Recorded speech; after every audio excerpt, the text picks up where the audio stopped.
Welcome to my channel. आज हम ninth class biology lecture series शुरू करने जा रहे हैं जिसमें हम पढ़ेंगे fourth chapter cell and tissues. सबसे पहले हम सेल बायोलॉजी का इंट्रोडक्शन पढ़ेंगे। सेल बायोलॉजी है क्या? सेल और सेल में पाई जाने वाली ऑर्गेनेलीज की साख्तों और अफ़आल का जो मुतालिया है उसे हम सेल बायोलॉजी कहते हैं। सेल और सेल ऑर्गेनेलीज यानी सेल दो तरह के होते हैं, एक प्रोकैरियोटिक सेल और दूसरा यूकैरियोटिक सेल्स। प्रोकैरियोटिक सेल्स जिनमें वाज़े न्यूक्लियस नहीं होता और यूकैरियोटिक सेल जिनमें वाज़े न्यूक्लियस होता है। इसके अलावा हम बात करेंगे तितली का जो पर है वो सेल से मिलकर बना है। हम मीट गोश्त वो भी सेल से मिलकर बना है। पेंसिल जो कि उसकी जो लकड़ी से जो मिलकर बनी है, लकड़ी भी सेल से मिलकर बनी है। यानी जो भी चीज़ देख लें उनमें सेल जो है, सेल एक बुनियादी इकाई है। और सेल्स का मुताला करने के लिए सबसे पहले हमें जो ज़रूरत होती है वो है माइक्रोस्कोपी। माइक्रोस्कोपी क्या है? एक तरीक़ार है माइक्रोस्कोप को यूज़ करने का, यानी the use of microscope is called microscopy. Microscopy में सेल थ्योरी जो है वो इमरजेंस आई, वो हम नेक्स्ट टॉपिक में सेल थ्योरी को डिस्कस करेंगे। सबसे पहले हम ये देखते हैं मैग्निफिकेशन, यानी माइक्रोस्कोपी के अंदर टू टर्म इस्तेमाल होती हैं, एक मैग्निफिकेशन और दूसरा रेजोल्यूशन। मैग्निफिकेशन का मतलब है कि इंक्रीज इन अपीयरेंस साइज, यानी मैग्निफिकेशन का क्या मतलब है कि कोई भी स्पेसिमेन है, कोई भी ऑब्जेक्ट है, उसको बड़ा करके देखना। और नॉर्मली हम क्या कर सकते हैं कि इसकी तारीख पढ़ सकते हैं। ज़ेकारियास जॉनसन ने सबसे पहली जो माइक्रोस्कोप थी वो 1595 में उसने एक लॉन्ग ट्यूब ली जिसके अंदर दो लेंस लगे हुए थे और इसकी जो मैग्निफिकेशन थी वो 3x से 9x, मतलब कि कितने गुना ये बड़ा करके दिखा सकता है माइक्रोस्कोप ऑब्जेक्ट को। तो ऑब्जेक्ट को जो बड़ा करके दिखाया गया था, इंक्रीज इन साइज, वो है मैग्निफिकेशन। उसके लिए हम लाइट माइक्रोस्कोप और इलेक्ट्रॉन माइक्रोस्कोप के बारे में पढ़ेंगे कि वो कितने गुना चीजों को बड़ा करके दिखा सकते हैं। अब हमारे पास मैग्निफिकेशन है कि अगर एक अपीयरेंस साइज इंक्रीज कर रहे हैं तो उसे क्या कहते हैं? मैग्निफिकेशन कहते हैं। मतलब अगर एक ऑब्जेक्ट है उसको बड़ा करके देखेंगे तो उसको असल में मैग्नीफाई कर रहे हैं, उसकी मैग्निफिकेशन पावर है। जिस तरह लाइट माइक्रोस्कोप की मैग्निफिकेशन पावर 1500x है, यानी 1500 गुना हम बड़ा करके दिखा सकते हैं। उसके अलावा रेजोल्यूशन है, क्लियरिफाई ऑफ द इमेज, यानी इमेज क्लियर कैसे होगी, उसकी पिक्सल क्वालिटी कैसे बेहतर होगी, तो उसको हम मुताले करेंगे रेजोल्यूशन में। और इसके अलावा हम बात करते हैं ह्यूमन आई रेजोल्यूशन की। जो हमारी इंसानी आंख है वो 0.1 मिलीमीटर, 0.1 मिलीमीटर जो है वो अगर ऑब्जेक्ट का फासला है तो उसके दरमियान उसे डिफरेंशिएट किया जा सकता है, तो ये उसकी रेजोल्यूशन कहलाती है, जो कि 0.1 मिलीमीटर है। अगर 0.1 मिलीमीटर से लेस होगी, 0.05 तक होगी, तो उसे हमारा जो आंख है वो डिफरेंशिएट नहीं कर पाएगी। इसके अलावा जा रहे हैं जी इलेक्ट्रॉन माइक्रोस्कोप और लाइट माइक्रोस्कोप के दरमियान कंपैरिजन। इलेक्ट्रॉन माइक्रोस्कोप में a beam of electron is passing through an object, जबकि इसमें सिर्फ और सिर्फ passing visible light through a specimen. इस स्पेसिमेन में से विजिबल लाइट गुजारी जाती है, जबकि इसमें बीम ऑफ इलेक्ट्रॉन जो है वो गुजारे जाते हैं।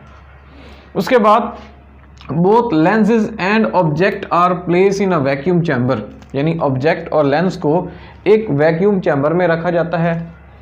लेकिन इसके अंदर नॉर्मली हम किसी भी जगह पे रखकर लैब में हम उस पर काम कर सकते हैं। इसमें जो ऑब्जेक्ट और एक ऑब्जेक्टिव लेंस होता है और एक स्पेसिमेन के साथ एक लेंस लगा होता है, एक जो कि इमेज बड़ा करके हमारी आंखों पे फोकस करता है और दूसरा एक ऑब्जेक्ट के साथ लगा होता है लेंस। उसकी मैं डिटेल आपको इस वीडियो में मैं आपको एक फ़ोटो दिखाऊंगा जिसमें वो सारी डिटेल लिखी होगी, आप उसको पॉज करके भी देख सकते हैं। सो नेक्स्ट हम इस पे आते हैं इलेक्ट्रॉन माइक्रोस्कोप पे। देखिए इसमें एक इलेक्ट्रॉन गन होती है। अब ये इलेक्ट्रॉन गन, इसने क्या करना होता है? एनोड रेडिएशन रिलीज़ करनी होती हैं। ये एनोड रेडिएशंस आगे कंडेंसर लेंस में से गुजरती हैं और कंडेंसर लेंस से नीचे आगे स्पेसिमेन होता है कि जिसका हम जो साइज़ है वो बड़ा करके उसके जो हम क्या करते हैं कि अंदरूनी साख्तों का मुताला करना चाहते हैं, स्पेसिमेन से गुजरेंगे, जैसे ही वो रेज आगे ऑब्जेक्टिव अपर्चर लेंस पे पड़ेंगी और अपर्चर लेंस उन्हें क्या करेगा, आगे इंटरमीडिएट लेंस में भेजेगा और इंटरमीडिएट लेंस आगे उन्हें प्रोजेक्ट करेगा एक बड़े लेंस पर, प्रोजेक्टर लेंस, और फिर एंड में एक फ्लोरेसेंट स्क्रीन होती है, उस पर वो इमेज का जो अक्स है वो बड़ा करके हम वाज़े देख सकते हैं। नॉर्मली हम लाइट माइक्रोस्कोप में अमेबा, बैक्टीरियम वगैरह का मुताला कर सकते हैं, लेकिन जो उनकी बैरूनी साख्तों का मुताला कर सकते हैं, लेकिन इलेक्ट्रॉन माइक्रोस्कोप के अंदर हम उनकी अंदरूनी साख्तों का भी मुताला कर सकते हैं। सेल ऑर्गेनेलीज की बात करें कि इलेक्ट्रॉन माइक्रोस्कोप की जो रेजोल्यूशन है वो 0.2 नैनोमीटर है। 1 नैनोमीटर इक्वल होता है 1/10 लाख मिलीमीटर के, और जबकि लाइट माइक्रोस्कोप की जो रेजोल्यूशन है वो उसमें 1 माइक्रोमीटर 1/1000 मिलीमीटर के इक्वल होता है। और ये देखेंगे ये 1000 फोल्ड इम्प्रूव है, यानी कि ये ज़्यादा बेहतर है लाइट माइक्रोस्कोप से। लाइट माइक्रोस्कोप तो सिर्फ और सिर्फ बैरूनी चीज़ों का अक्स देखने के लिए इस्तेमाल होता है, लेकिन ये हम अंदरूनी साख्तों का मुताला कर सकते हैं। इसकी मैग्नीफिकेशन पावर 2,50,000 टाइम ग्रेटर है देन लाइट माइक्रोस्कोप, और लाइट माइक्रोस्कोप की मैग्नीफिकेशन जो है वो ओनली 1500x, यानी 1500 गुना बड़ा करके हम इसको देख सकते हैं विदाउट ब्लोरीनेस। मतलब इसमें कोई ब्लोर नहीं होता, इसमें उसकी रेजोल्यूशन कोई ख़राब नहीं होती है, इसे हम साफ करके देख सकते हैं।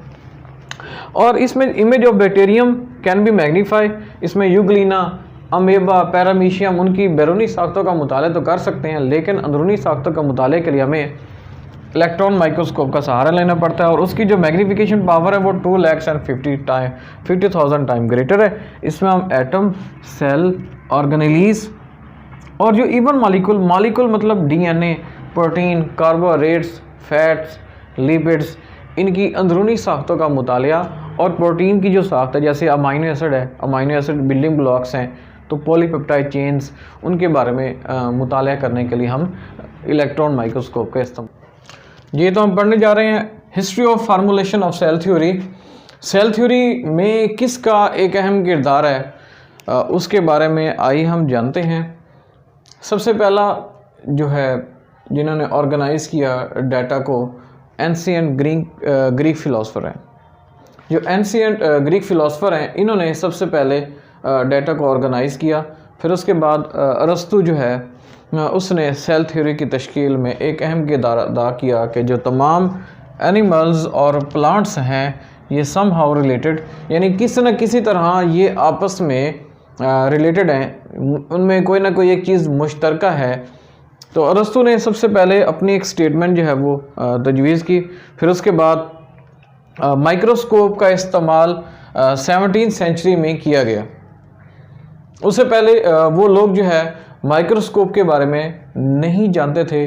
जो एटम के बारे में भी फार्मूलेशन बाद में की गई थी, जो वर्ड एटमोस से निकला है, मतलब नाकाबिले तकसीम पार्टिकल, पहले वो जानते थे भाई नाकाबिले तकसीम पार्टिकल्स हैं। इसी तरह सेल के बारे में पहले कोई नहीं जानता था। सबसे पहला जो है रॉबर्ट हुक ने 1665 में एक थिन स्लाइसली कार्क की, जो कि एक यानी कि जो ढक्कन के तौर पर इस्तेमाल होता है, जो तमाम ऑपरेटर्स होते हैं केमिकल जिसके अंदर बर्तन में रखे जाते हैं उसको ढकने के काम आता है। तो ये जो स्लाइस उसने इस्तेमाल की कार की, उसने ये ऑब्जर्व किया कि हनीकॉम्ब स्ट्रक्चर हैं, टीनी एम्प्टी कंपार्टमेंट्स हैं, और जिनसे ये सेल मिलकर बने। यानी इन टीनी कंपार्टमेंट को उसने एग्जामिन किया और उसने कहा कि तमाम जानदार जो हैं उनके अंदर एक बेसिकली सेल है जो कि एक टीनी हनीकॉम्ब स्ट्रक्चर जैसा नज़र आता है, दरमियान से वो खोखला है, और उसके ये जो तमाम जिंदा जानदार हैं ना, ये सेल से मिलकर बने हुए हैं। सबसे पहले ये रॉबर्ट हुक ने 1665 में कहा था। फिर उसके बाद उसने सेलुलाई का नाम दिया उसे, यानी फर्स्ट टर्म जो है उसने इस्तेमाल की सेलुलाई।